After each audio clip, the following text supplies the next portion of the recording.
जय भीम दोस्तों, मैं आपका दोस्त सुधीर कुमार जाटव और आपका स्वागत है मेरे channel real talk with Sudhir Kumar Jatav में। जैसा कि आप जानते ही हैं कि अभी 27 फरवरी को राज्यसभा के चुनाव समाप्त हुए। चुनाव समाप्त हो गए, लेकिन समाजवादी पार्टी, कांग्रेस के चाटुकार मीडिया और यूट्यूबर्स का रुदन समाप्त नहीं हुआ है। वो अभी भी एक सुर में रुदन किए जा रहे हैं। वो अभी भी एक स्वर में रोना रो रहे हैं कि बहुजन समाज पार्टी के एकमात्र विधायक ने भारतीय जनता पार्टी को वोट दिया। इससे भारतीय जनता पार्टी के साथ बहुजन समाज पार्टी की साठगांठ उजागर हो गई।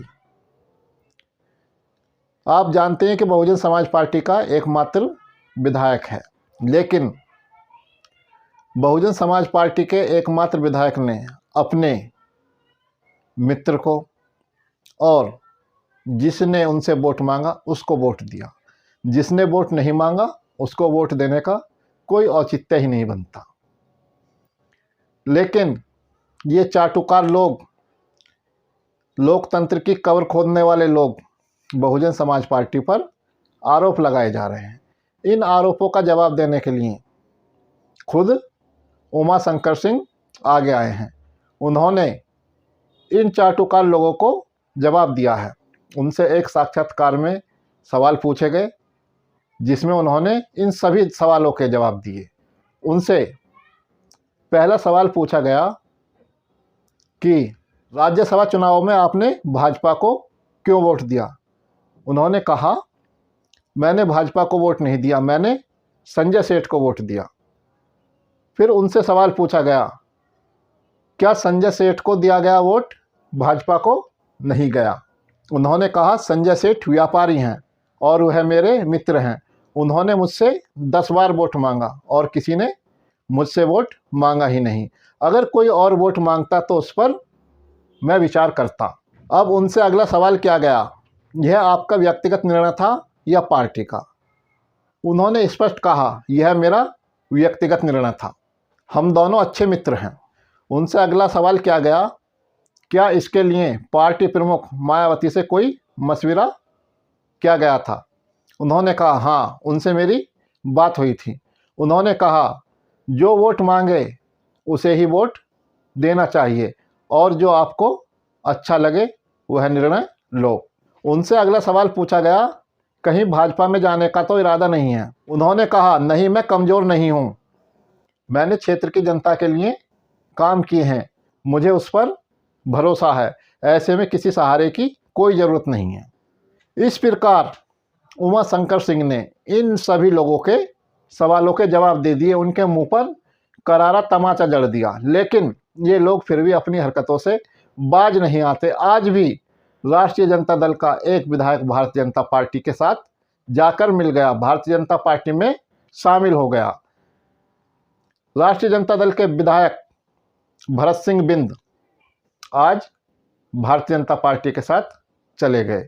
इन लोगों का अपने दल के विधायकों पर तो काबू है नहीं, लेकिन ये लोग, इनके चाटुकार यूट्यूबर्स और पत्रकार बहुजन समाज पार्टी पर सवाल उठाते हैं, बहुजन समाज पार्टी के विधायक पर सवाल उठाते हैं, जबकि उन्होंने उसी व्यक्ति को वोट दिया जिसने उनसे वोट मांगा।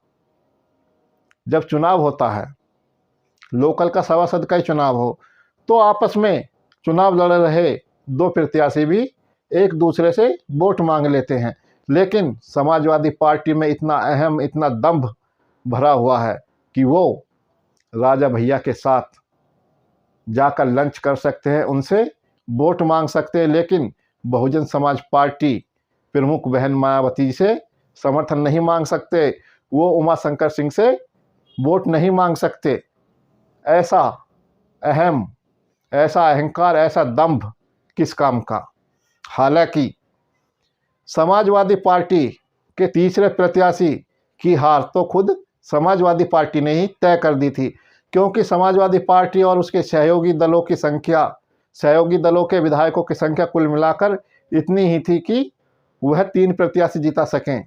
अगर समाजवादी पार्टी के और उसके सहयोगी दल के सारे विधायक भी समाजवादी पार्टी के तीनों प्रत्याशियों को वोट दे देते, तब भी समाजवादी पार्टी का तीसरा प्रत्याशी नहीं जीतता, क्योंकि समाजवादी पार्टी ने अपने दूसरे प्रत्याशी को 40 वोट डलवा दिए थे।